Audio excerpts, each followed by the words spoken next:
Summer. It's 12 minutes to 6 o'clock. This is Greatest Hits Radio. No drinks trolley for us because Susie's having a well-earned rest. But the good news is Holly's public are very pleased to welcome her back into the collective, and her stern judgment awaits.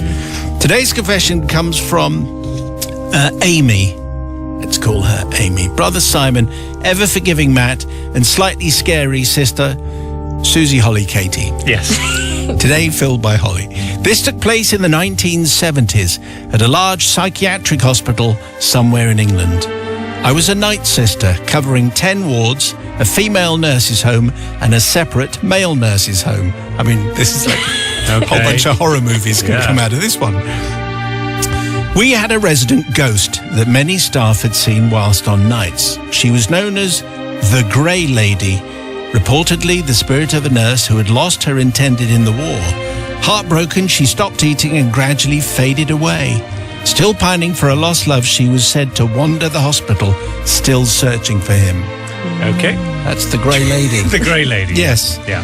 Now, in the cold, dull days after Christmas in 1975, one of our staff nurses, let's call him Larry, decided he would be the Grey Lady.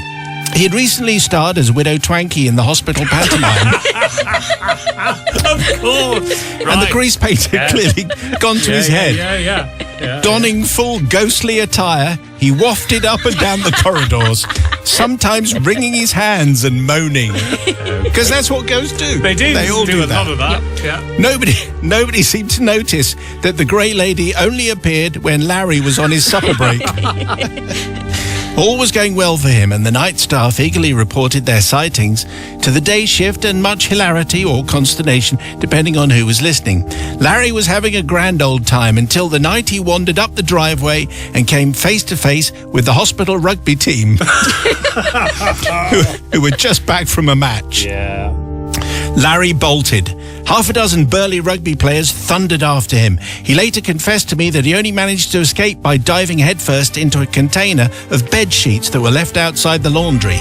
He added that it was the first time he'd ever run so fast and the first time he'd run away from fit, able-bodied men. Okay. Pete, a staff nurse, was one of the rugby players, and he reported that they had indeed seen the Grey Lady, but reckoned it was no wonder she was pining, as she had a face like a bag of spanners. Right. For his final act, he planned to bring his spooky routine to the hallowed confines of the female nurse's home. Now, this fortress was fiercely guarded by Miss Turner, a formidable woman who could sniff out a male intruder at 50 paces, and she never slept. On the chosen night, Larry slipped in through a conveniently open window. He managed a full tour of the upstairs corridor and was just congratulating himself on his success when, at the very moment he bent down to adjust his stockings, Miss Turner rounded the corner. There was a shriek, a tussle, and a wig left in Miss Turner's triumphant grasp. And the next morning, Larry found himself on a disciplinary and reported to the chief nursing officer. But the consequences were slight. The chief was a decent man with a good sense of humour. So, dear Confessions Court, I do not seek forgiveness for Larry. He got off lightly. Nor for Miss Turner, who dined out on the story for weeks, proudly telling everyone how she had saved her girls from a fate worse than death. The forgiveness is for me, Amy, because just a few weeks later, I really did see a ghost. A proper, jaw-dropping, eyes wide, oh my goodness, actual ghost. The actual Grey Lady. And of course, nobody believed me. Oh. Anyway, so there you go. It's a fantastic little ghost story. Where's the music gone? Oh, there it is. There it is. Yes, very good. Great. A proper ghost story. It's the Grey Lady who turned out to be Larry. Or was it? Anyway, Sister Holly, what do you say? Yeah, it was Larry, wasn't it? It was Larry. He was back, and the disciplinary was very, very weak, really. Yes, it was. Yeah, he just came back. Miss Turner, she sounds like my kind of lady. She was guarding that place very well and grabbed his wig. Love it, love her. Absolutely would be her, and not forgiving Amy because I feel like she could have stopped him. I feel like she could have actually done something about this, because did anyone really have the time to be messing around with ghosts? No, it's tiresome and annoying, and so that's why I'm not forgiving. think I quite like the sound of Larry. He was clearly having a fantastic He was old having a time. ball. of it. He was having a right old He time. was having a ball there, wasn't Brother he? Matthew. Running away from the rugby team. I think he deliberately wanted to run into the rugby team. That would be my guess. So, yes, I'm definitely going to forgive because Larry had a great time and Miss Turner, she had a fabulous time wrestling Larry to the floor. And then Amy thought she saw something. A real ghost? Saw the real ghost. She probably didn't. She said she did. Well, I'm sure she does. Yes. I'm going to say no. I'm going to say definitely forgiven, though, for everyone, including those in the spiritual realm, crossing over to the other side. Right. For all of those. For all of them. For all of those reasons, you're going to forgive. Yeah, good. Okay, the thing is, though, does Amy get your forgiveness, please, on the people's verdict? This is what we need. 61054. First word is Simon. Forgiveness for Amy. It's entirely down to you. 61054. First word is Simon.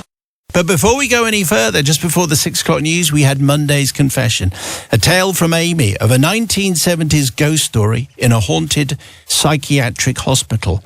It was the story of a ghost called the Grey Lady, the role played by Larry, recently seen as Widow Twankey.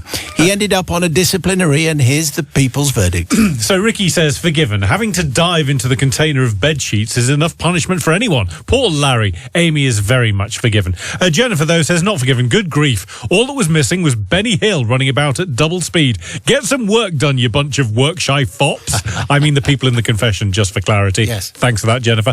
Dave in Utoxeter, though, says absolutely forgiven. I worked night shifts in a similar big psychiatric hospital in the late 90s, and believe me, there are ghosts that inhabit those places. I remember one time throwing a patient's tablets everywhere when carrying them to his bedroom as an old window pane rattled like it was in a gale force wind, only it was early morning on a beautiful still summer's morning. Well, that goes to prove it, doesn't it? Yeah, the window was making a noise. Anyway, so thank you very much, Steve, for the verdict and your excellent confessions. Please send them to confessions@greatesthitsradio.co.uk. Meantime, it's confession time. Send yours, please, to confessions@greatesthitsradio.co.uk. There's no drinks trolley because Susie's off, but we don't need one. No. Because Her Holiness is back with us. She is. Absolutely. So today's confession comes from Paul. I'm assuming that by now everyone knows that we disapprove of most things that happen in this feature. That's why it's a confession. Yes. If you weren't doing anything wrong, then you wouldn't have course. anything to confess to. Yeah. So anyway, so obviously we disapprove of what Paul is about to describe. Simon and the Confessional Collective. My confession is from when I was 11 and a half years old. You might say I should have known better, in the words of the song, but I regret to inform you and your listeners that I didn't. Me and my best friend Ian decided to go fishing at a pond around 3 miles away. It was an overcast but mild day. We got together our fishing tackle and we set off. And we got there and we sat, and then we sat. We swapped jokes, sat a bit more, talked about football, and then continued sitting. Fishing is a lot of fun. After a few hours and no luck, Ian and I decided to make the long journey home. An hour or so into the journey, we noticed thousands of tiny froglets. I'm not sure if that's an official term, but very, very small frogs hopping across the road towards the marshlands. After our disappointing fishing trip, we thought it'd be a great idea to collect up some baby frogs in our bread bag and keep them as pets in the back garden. Okay. We collected tens, if not hundreds of these frogs, Father Simon. They were very tiny after all, and we spent a good hour collecting them all up. They appeared very happy to be rescued, I must say. Who wants to live in a marsh when you could live it up in our back garden? Difficult to prove, really.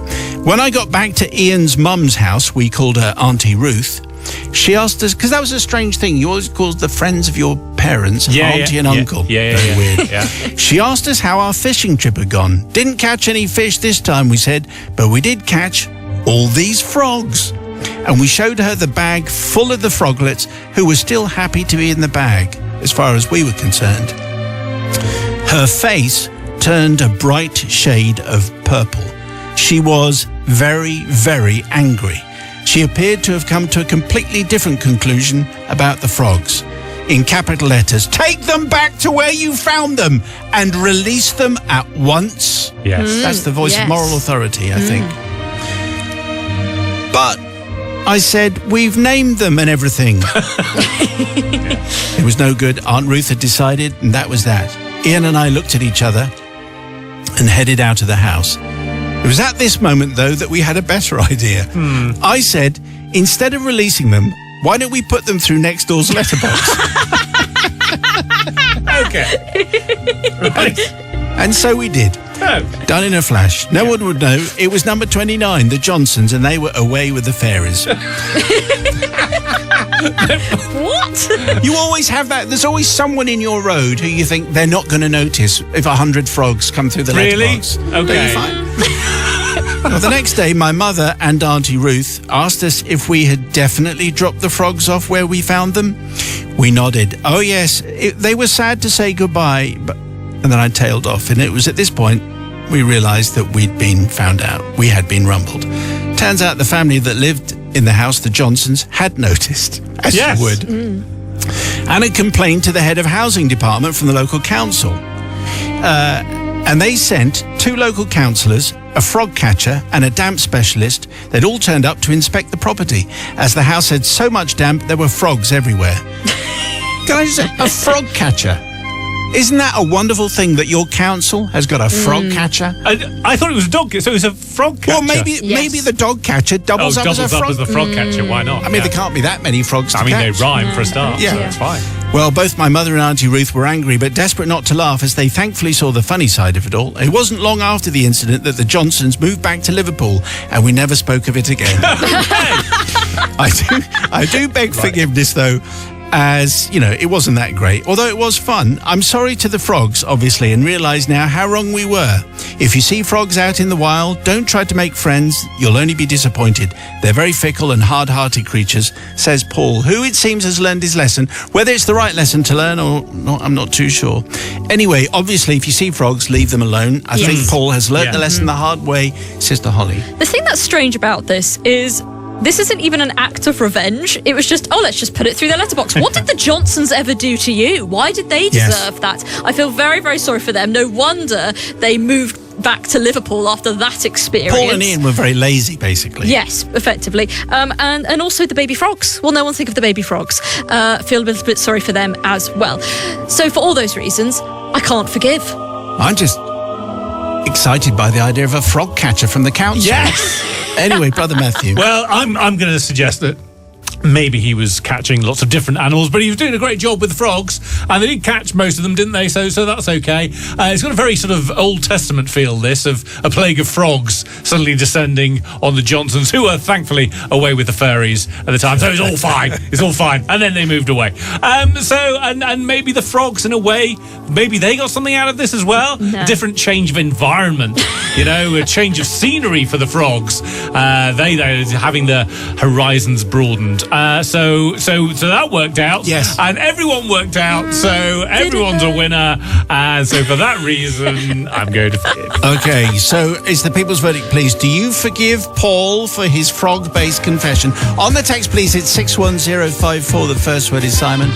But just before the news, we had a confession from Paul, a story about how when he was 11 and a half, he and his mate Ian went fishing, but instead they ended up with hundreds of frogs, which they put through the letterbox of the Johnsons at number 29. Yes. But it was okay because they were away with the fairies, except that the frog catcher then had to go about his job, or her job, conceivably. The people's verdict, here it comes. So forgiven, says Michelle. Cousin George and I took 2 jars of newts home once, put them in the kitchen, woke up the next day to find lots of frogs on the fridge, cooker and washing machine. They'd matured overnight. Carrie says, forgiven, I did something similar at school with my friend Robert. We collected as many dragonflies as possible and let them out in English. I got a detention, and during my detention, I had to draw a dragonfly. Oh, okay, but very John says, not forgiven. They were told to put them back. They should have towed the line. Oh, I see. So the way you get your message included is either to agree with Matt, correct, or to put in a useless pun. Yes. If you have a confession, please send it to confessions@greatesthitsradio.co.uk. It's 5:46,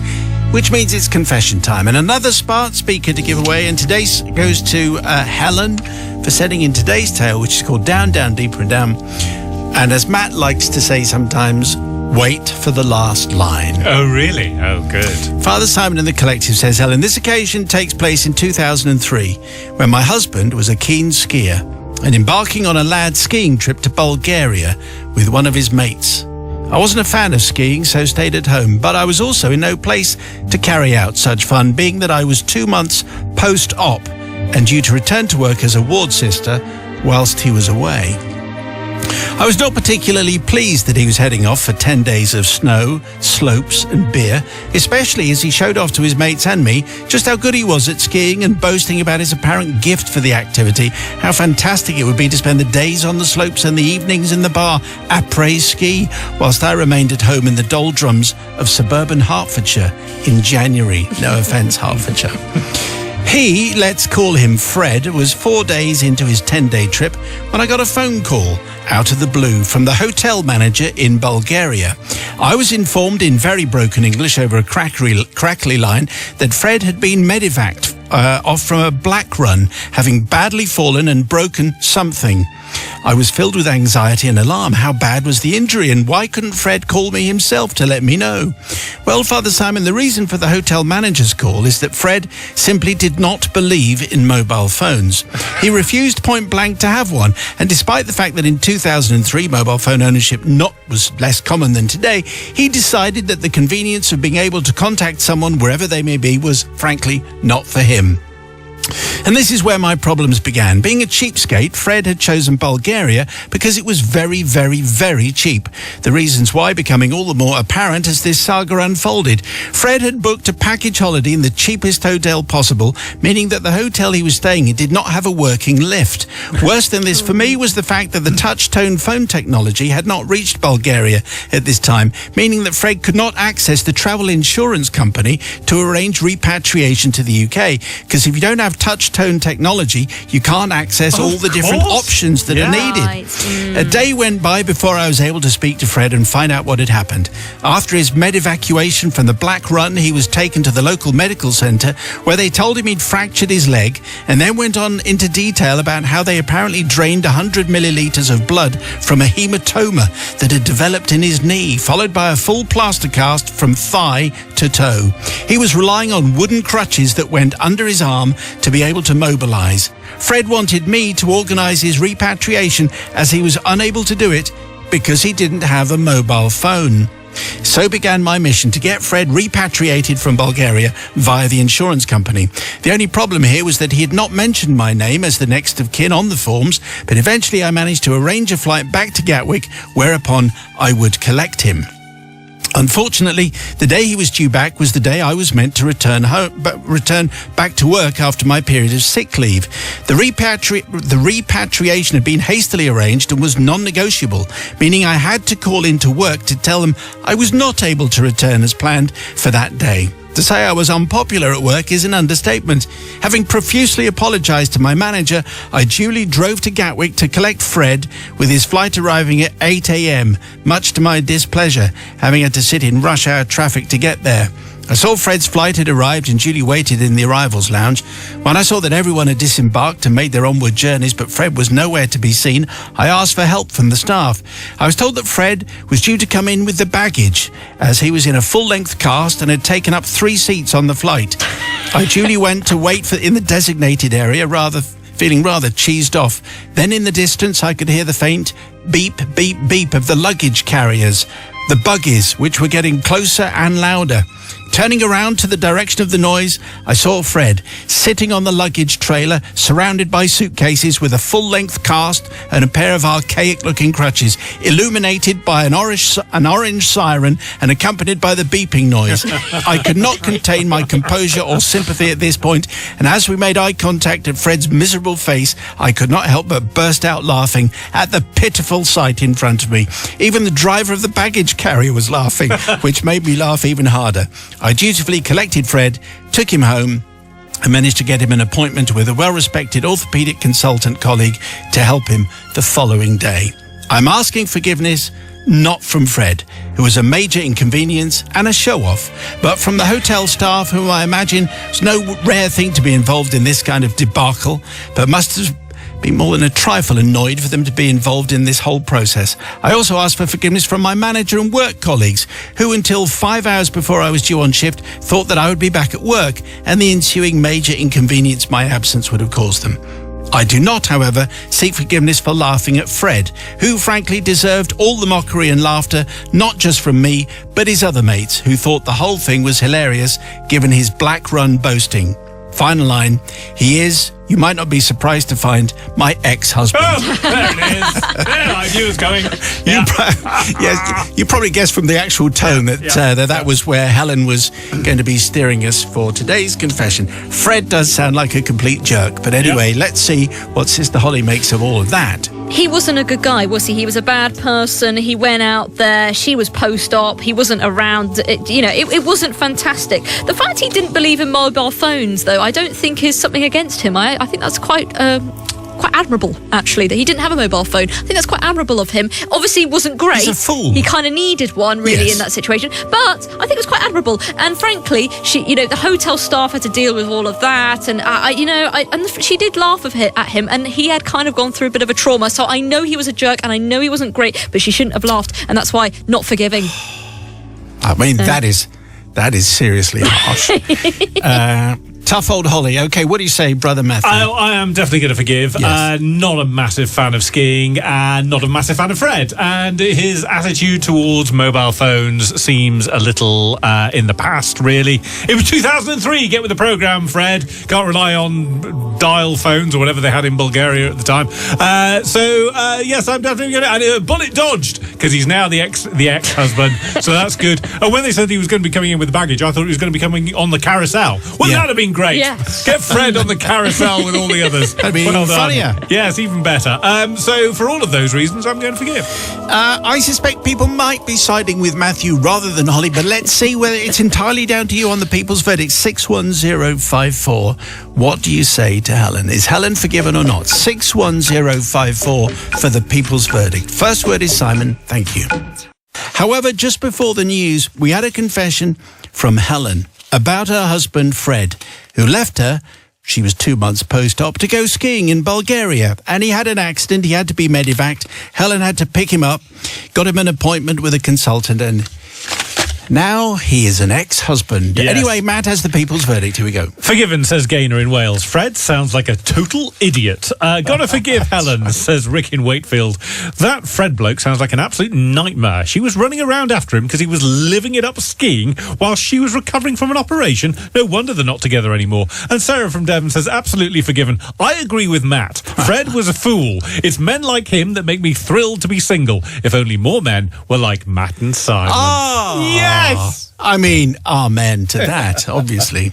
Thank you for all the good. And thank you for the confessions. And if you'd like to send us one, it's confessions@greatesthitsradio.co.uk. Just thinking about this confession, I think it's a PG certificate. That's what I'm thinking, just on grounds of taste. But anyway, we'll see where we go. Today's confession comes from Graham. Graham, thank you. Simon and the Collective. I have wanted to send in this confession for a while now, but the absolution that I seek may not be forthcoming, and I might make my life difficult for a number of days. I must stress that everything you're about to hear is completely true. It might even have been inspired by a confession that we had a couple of weeks ago. You're about to find out why. It all begins in the hedonistic days of the early 80s. New romantics, big rock perms and shoulder pads, and a group of friends all in our very early 20s. It was a very, very cold and frosty February night. One of our gang was hosting a party at the Rock Hotel in Tettenhall. Since I was going through a period of abstinence for various reasons involving too much alcohol, I was driving and had already collected my mate John, name has been changed to protect the innocent, and we headed for the bash. We arrived early, and after about an hour of chatting with friends and eyeing up our mates' girlfriends, John asked me if he could borrow my car to pick up his girlfriend from her house, who was just a few minutes away. I handed him the keys and continued chatting and strutting my stuff on the dance floor, accepting my car keys back when John and his girlfriend arrived at the party. Sometime after that, I had to go and collect my girlfriend. now wife of 37 years, you might like to know, from her home. When I got to my car park, I found the door lock completely frozen. The car, being an original Mini, had chrome door handles with a push-button lock that had frozen on me before on many occasions. I had discovered that by putting my mouth around the button Yes, here we go again, not everyone. again. and blowing warm breath into the lock mechanism, and maybe using my tongue, that it would thaw, and I could then open it and get in. It's like mouth-to-mouth resuscitation on the car. This is what I did, and I was soon on the way to collect Jane. Again, her name has been changed to prevent embarrassment to her and serious injury to me. Jane was waiting for me and ran out to the car, greeting me as young couples did with a big, wet, sloppy kiss. We soon arrived back at the party, and I commented to John how cold it was outside. In fact, I said it was that cold that the door locks had completely frozen. John said, yeah, they were frozen when I took it to get Brenda. Name changed. Oh yeah? How did you get in then? Yeah. He says, well, I used a warm fluid that I had to hand. What like soup? I said, being a little slow on the uptake. Let's hope it's that. He stared at me wide-eyed until I realised what he was talking about. A fluid that he had to hand. No. I don't think that under the subdued house lights and flashing disco lights, anyone saw the shade of green that I had turned. Needless to say, I never thawed the locks in my own way ever again. In fact, I sold the car not long after that, as climbing in through the passenger door was difficult. No amount of washing the beast would convince me to use the driver's door handle ever again. I'm not seeking an apology off John for this, nor am I after sympathy from the collective for the bitter taste in my mouth that I carried for a long time. No, I seek forgiveness from my beautiful wife, Jane, for the reciprocated wet and sloppy kiss that we shared when she got into that stained and soiled car after the thawing of the lock. She doesn't listen to this show very often, so I might get away with this without serious injury. However, the forgiveness of the collective would go a long way to pouring oil on any potentially troubled waters. Thank you. From Graham. Well, I'm not quite sure how this is going to go, because Graham he wasn't really doing anything wrong, was he? It was other people that had done something wrong, but no doubt Sister Holly will find out a reason to be particularly stern. I don't understand this whole sucking on the lock thing. Like, was this something back in the olden days? It does seem to be. I don't understand. It's like this is not something I've ever experienced with any car that Get I your know. mouth away from that car. Yeah, I don't understand. It's really, really strange. Very, very weird and extremely gross for everyone involved. The sucking on the lock, the going. I mean, it's everything about it is gross. It's sick and wrong. Sick and wrong. And I'm not forgiving. Maybe it was soup. Yeah. Or maybe it wasn't. Yeah, that's what we were all doing in the 80s, Holly, was sucking on the locks and trying to get them defrosted that way. I'm gonna forgive, because that was very, very funny. But also, I mean, how common is this practice? Either literally when we had that the first time round with our friend in the multi-story car park doing it with that was trying to suck the broken key out of the lock. How common is it? Are many people doing this? This is amazing. One of it is very, very funny, and there was a point in that confession where you thought, oh no, I've got a horrible feeling I know where this is going. Yes. And it did. So that was very funny. So yeah, definitely forgive him. Okay, it's the people's verdict, please. Do you forgive Graham for today's issue and the lack of soup? Wow. 61054, the first word is Simon. Forgiveness or not, please. 61054, first word is Simon. Just before the news, we had a confession from Graham, and Graham had a method of defrosting his Mini's chrome lock, which was with his mouth and his breath. But he lent his car to John, who had a different way to defrost the lock. And Graham hadn't realised that before he had a kiss with his girlfriend. Yeah. Now his wife of 37 years. The people's verdict is in. Not forgiven, says Mandy in Cardiff. Ew, ew, ew. Kissing a car lock is gross enough, and frankly, Graham should have known better.